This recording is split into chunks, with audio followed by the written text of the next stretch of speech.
Hello, and welcome to another episode of Sidereal Fire, a podcast about philosophy, magic, and magic. This is episode 3 on Divination. My name is Lauren, as you may remember. I'm Kat. I'm Tyler. So it's fall. How are you guys liking fall so far? It is my favorite season. It's pretty much my favorite season too. All the trees are really gorgeous right now. Samhain was last weekend. We had our celebration last weekend with a bonfire, some very good apple wine, some fall festive foods. This is quite nice. I think it is really important for those kind of seasonal holidays to spend some time outside for them, to go sit out, and it's because the whole reason they're there is to keep you in mind of the changing of the seasons, kind of thing. Especially Samhain being a big part of the ritual is bonfires, which we can't do a bonfire because we live in the city, but we had the closest thing we could get. It was nice. I mean, even if you lived in a house, you couldn't do a bonfire indoors. You'd have to live in a literal Viking longhouse to do that. Well, no, I mean, normally if you live in the country, you could make a big bonfire in your yard. Outside, yes. Okay, Kat. So anyways, one of the major ways to celebrate Samhain is with divination. Tyler, why is that? This is because if you're looking at neo-paganism, you always have the great goddess and the horned god, and they have different roles and different things that they're kind of doing in each holiday. But Samhain is the big day for the horned god. It's mostly his deal, and that's because he's the god of the harvest, but because he's the god of death. But also, he is the hunter who stalks outside of time. Interesting. The great goddess is the materialized manifest world, and the horned god is those things that are transcendent of reality, outside of things that are potential and possible. And so if you're wanting the most common topics of divination, which are asking about the dead or the future, it's kind of where you want to be. Right, so he's sort of the god that facilitates that. Right. Okay. So, Kat, what is divination? Well, divination is any kind of belief or technique across all cultures which involve unknown facts, futures, or information being revealed through non-standard means. Okay, and what are some methods that we can use for divination? I know tarot is a big one, using cards to create a narrative to either predict the future or answer a personal question or something. What would some other ones be, Tyler? Right. So yeah, definitely tarot and related forms of cartomancy are the most popular. But also way up there at the moment is the pendulum. It's very popular, which involves dangling an object, usually a crystal of some kind, from a chain from your hand, which you do not actively control. You focus on the pendulum instead of moving your hand and pose it questions, usually yes/no questions, unless you're overly complicating it. And see how the swinging of the pendulum changes, because it will, through no intentional conscious effort, move from a back and forth swinging pattern to a circular one. Okay. And this is how you get your yes/no responses. Okay. And I think another one is dowsing. Oh, yeah. The technique for searching for anything hidden, most often underground water or minerals, by observing the motion of a forked stick, the rotation of a pair of metal rods, or the changes in the direction of a pendulum. Could you maybe explain a little more about that? Yeah, so dowsing is kind of an extension of these things that is specifically location-based. It's finding where something is, and so it's very concrete. Your dowsing comes out like playing a game of hot and cold with yourself. Right. And this is something that weirdly is still very widely practiced, even up into the corporate world, with oil and water companies employing active dowsers to find things for them. Is this because there's some sort of like scientific truth to this that was known basically before we actually understood the science of it? It's really difficult to say. If so, we still don't understand the science of it. Okay. So one interesting thing that we can say is that dowsing has high success rates in field tests and does not exceed chance rates in controlled laboratory situations. So whatever is happening, it is feedback from something that is missing in sterilized lab conditions. Whether that's unconscious cues for the reader or some kind of environmental interaction that's being exploited. I don't know. But something's missing there in a laboratory study.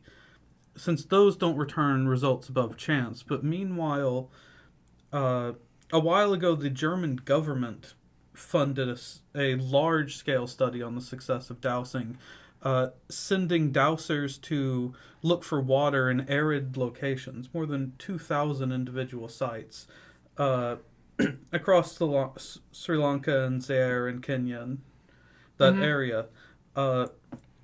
In Sri Lanka alone, over 691 test sites, dowsers had a 96% success rate.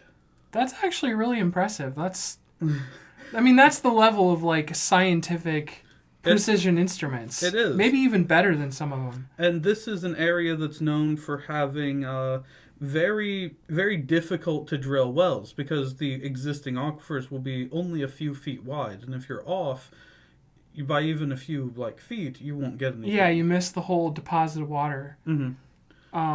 Yeah, that's very interesting. So clearly there are some practical applications in the future, but what would these be used for in the past? Obviously, it would be a lot more supernatural, right? Right. People were very superstitious about it in the past. These days, it's much more speculation on if large deposits of different substances change the electromagnetic field of the Earth nearby. If dowsers are responding to subconscious cues of being able to smell small changes in the hydration in the air. It's questions like that people are asking now, and before it was I am using a Rowan wand because the fairies that live in the Rowan trees will guide me to the secret treasures. There could still be fairies out there. There could. We should not offhand discount the existence of tree fairies. Maybe they're all just used car dealers now, making really bad car deals. Yeah. That sounds like fairies, yeah. So, Kat, I think you had an anecdote about divination? Well, my dad, who is this southern handyman, everyman kind of thing, where he does plumbing, electricity, and basically anything you take a wrench to, more or less. And I think he actually worked for a well drilling company at one point, at least a little bit, because he actually did this. He could douse and douse really well, believed in it 100%. But he was a really skeptical man. He was an atheist. He kind of had that always learning and always improving mindset you find with people kind of sort of in academia. And it's kind of surprising that to think about something like dowsing where we don't actually have any understanding of what's going on here being something that he would just pick up and use as any other tool.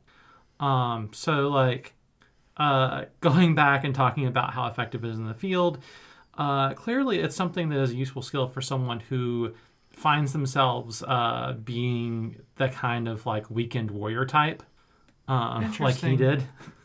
Yeah, that's interesting that it's more, it's a form of divination that's more useful in the real world than maybe most people would expect. Well, I feel like statistics is basically a form of divination as well. Oh, okay. Yeah, that's a take. How does that go? How is statistics a form of divination? How is it a form of divination? It's probably not a non-standard way these days, but I swear sometimes it feels like statistics and machine learning and big data set crunching feels like a kind of math of magic where you take some data that's kind of nebulous and you push it into a formula that kind of self-corrects itself into like an answer to a question. And people kind of run with that a lot of the times, even though like sometimes you might get like highly incompetent answers and you'll get lots of deviations and variations and problems in your system that don't conform to this. It seems to work or it seems to be how people treat decision making in some forms and fashions, especially talking about like the algorithm for YouTube. The answer is 42, and nobody thought to ask what the question was. So how about some of the other forms of divination? Like, I know tarot is a relatively modern invention coming about around the, I think, 18th, 19th centuries. Mm-hmm. But there are other forms of the similar concepts, such as like runes would be sort of similar to how tarot cards work. Runestones are really interesting because they're one of the very few places where you get a divination system that is also itself a magic system. You cast runes to reveal the future, but at the same time, people use runes actively for magic because they say this rune means prosperity. And if I draw it randomly when I'm casting runes, that's a sign of prosperity. But if I engrave it on the door of my house will be more prosperous.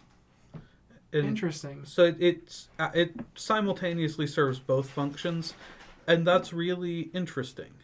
To the point that I have seen several Norse pagans argue that divination by runes does not reveal the future, it dictates the future.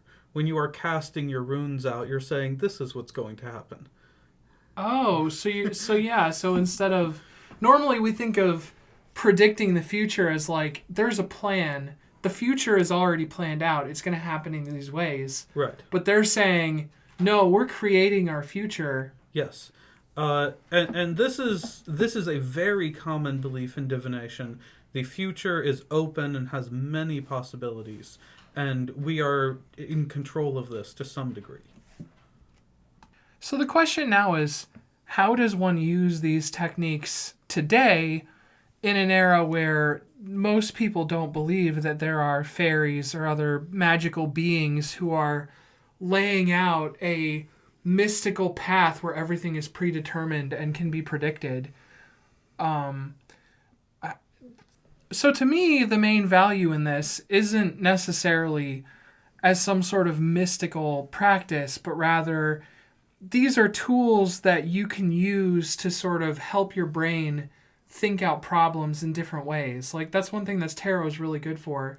You can, if you have a problem that you don't really fully understand or you don't know how to wrap your head around, you can lay out tarot cards to basically help you come to an answer. That's a really fair approach, and that's what a lot of people take today is the kind of psychological approach to divination. Right. And this is what like magic practitioners would refer to this kind of thing as shadow work, actively engaging with your unconscious mind and attempting to communicate between your conscious and unconscious. Okay. And things like tarot cards and other cartomantic decks are useful for this because they are very concentrated elements of symbolism. Right. Which you can study and learn like lists of meanings for with your conscious mind, and if you're acquainted with the symbols in the particular deck that you have, your unconscious mind will recognize automatically, and it brings you into some kind of accord. And this is the more structured approach where you'll find a lot of tarot decks that come with a book that specifically defines what each card means. Right. But there's another way to do it. Mm-hmm. The intuitive reading. Yeah, and with the list of readings and stuff that are handed down traditionally is the traditional way to do it. But lately, intuitive style readings have become much more popular. And this is where, instead of ever even looking at like what the traditional definitions of the card are, you look at the images that you have in front of you and the associations it has for you. They're often very richly decorated, so there's a lot there to see what sticks out in your head. And you can use this as another way of like maybe you're trying to receive messages from your unconscious. Maybe you think you're tuning into some energetic frequency and seeing what resonates with that. And maybe it's just a kind of vibe check. Because every single card has positive and negative readings. And if you draw your cards and you look at them, you can see, how am I feeling today? Am I picking out the good or the bad meanings? You know what this means, don't you? What? We're going to need to do an intuitive reading of the Sims Tarot deck. Oh, no. You're going to have to read that one because I don't know the symbols. Yeah, just normal Sim stuff like people dying in pools and being set on fire. Maybe I'll do a reading for you with a traditional deck, and then you can do a reading for me with the Sims deck. Oh no. You're going to get a weird prank caller telling you that the end is near. Well, see, that's a great question. What does the Sims card, the weird prank caller, how does that make you feel when you look at it? That's a good question. I've never actually thought about that. I don't know if there's actually a card like that in there, but that's to me that's one of the iconic parts of the original game. And that image, how do you feel about that? What does it remind you of? I guess randomness. Okay, yeah. Kind of being taken off guard with like completely random information that you didn't expect to encounter. Right. So if you draw that card in a deck, you might well say, I think you need to be ready for some weird stuff to happen. Yeah, I think that could make sense. That's one of those things that's vague enough that it could apply to nearly any situation. Exactly, and that's kind of what they're supposed to be. They have tones. One way that I really had it explained, especially with the major arcana, is that rather than referring to specific events, the major arcana present perspectives that you can look at any event through. So, with an intuitive style reading, is it going to be mostly the major arcana? Like, are you even going to use the minor arcana? Oh yeah, I would especially. And maybe we should explain what those are. Yes. The major arcana being the most of the famous cards that people know from tarot, like Death, the Fool, stuff like that. Those are the named cards are all the major arcana. Right. The minor arcana are numbered suit cards, because a tarot deck is actually basically a Spanish playing card deck that 18th century, secret society mystics turned into a magical object. Right. That was an interesting time, but yeah, and the This is the same time that the French revolutionaries carved the apostles off the doors of Notre Dame and turned it into a temple of reason. Yeah. Well, we have the origin of the modern tarot deck is really fun because in the Golden Dawn, one of the stages of initiation of your training, because this is in the days before mass production, you would make your own tarot deck. You would paint your own cards because all the cards were hand painted. I was just going to say, he's not talking about any Nazi order. Oh, right. I forgot they took that name. No, I'm talking about the Hermetic Order of the Golden Dawn in the late 1800s in England. He's talking about a secret society, the fun version. Yes. And so every person's tarot deck at this time would be unique. It would be hand-painted, and it would have some standard elements and references, but they could come in very wildly different forms. Then we have a particular team of people, a man named Ryder says, we should make these for mass production. I bet people would buy them because we've had the Industrial Revolution now, and we don't have to hand paint our magic cards anymore. He hires a man named White, who designs these cards. White is not a mystic. He's just a normal designer, basically. He's a little bit complicated, but that's basically it. Where it gets... And so you have what was for a long time called the Rider deck, and then was renamed to the Rider White deck, and is now often called the Rider White Smith deck. Because White designed the cards, but he hired a woman to paint them named Pamela Smith. And unlike either of the other two people involved, Pamela was a highly ranked member of the Golden Dawn. Which neither of them knew, but she painted her own symbolism into the deck. Oh. In the background and all the parts of the cards that White did not specify what should be painted. Do we know what this symbolism is? Or is it one of those things where it's like, the secret society is so secret that nobody knows the secrets? We do. I couldn't tell you much offhand because it's a lot of stuff. But essentially, the Golden Dawn was dissolved in the early 1900s. It still kind of exists, but mostly it fragmented into several other organizations. And so a lot of their correspondence and documents are public now. Okay. Yeah, so increasingly you get the Rider White Smith deck because people go, oh, neither of those guys actually painted anything, and this woman contributed a lot more than we knew at the time.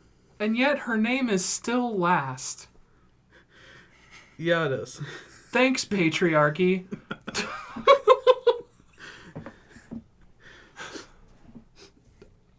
So how do you use these tools in your everyday life?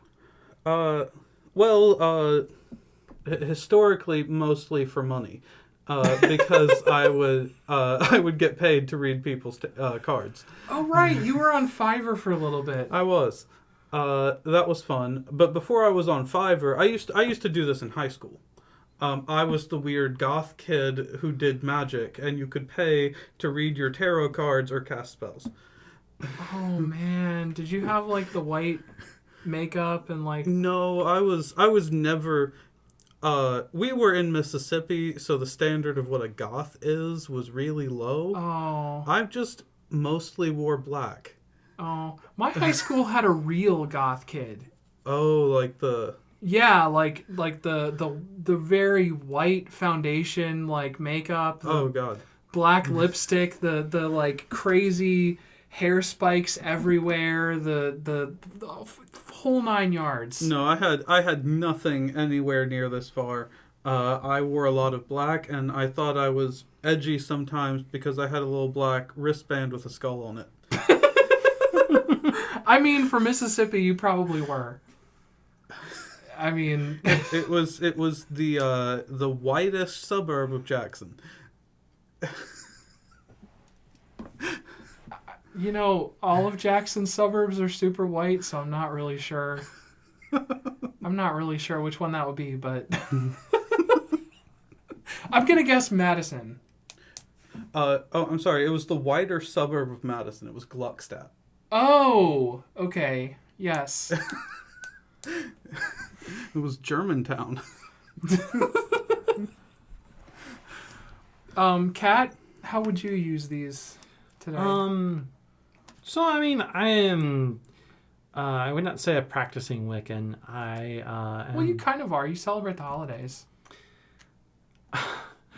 I am just getting into like the religion and broad strokes, and I don't think I've really gotten into the practice of doing magic yet. But as far as like tarot readings, I have found a use for those to kind of influence and inspire writing, to draw inspiration from a tarot reading, and to look at what a story might become if I were to ask about it. And I actually have a really good deck for that. Okay.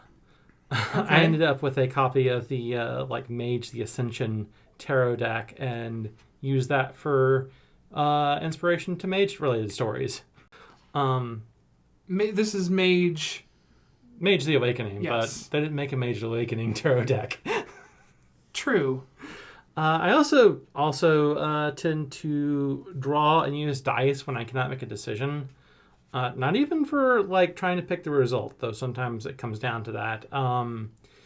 Something that is very relevant to keep in mind that to think about is if you roll a dice or flip a coin to make a decision for yourself, oftentimes you'll get that last minute sense of panic that, oh, I actually wanted this, and it will help you break your indecisiveness or realize that you truly have no opinion on the subject.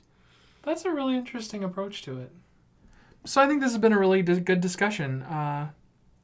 This will be our episode. We will be uploading a demonstration of an intuitive tarot reading soon, so be on the lookout for that. And On YouTube. On YouTube. So, that's been our video. Do the YouTube things. Like the channel. Tap the comments. Like, subscribe, share this with your friends.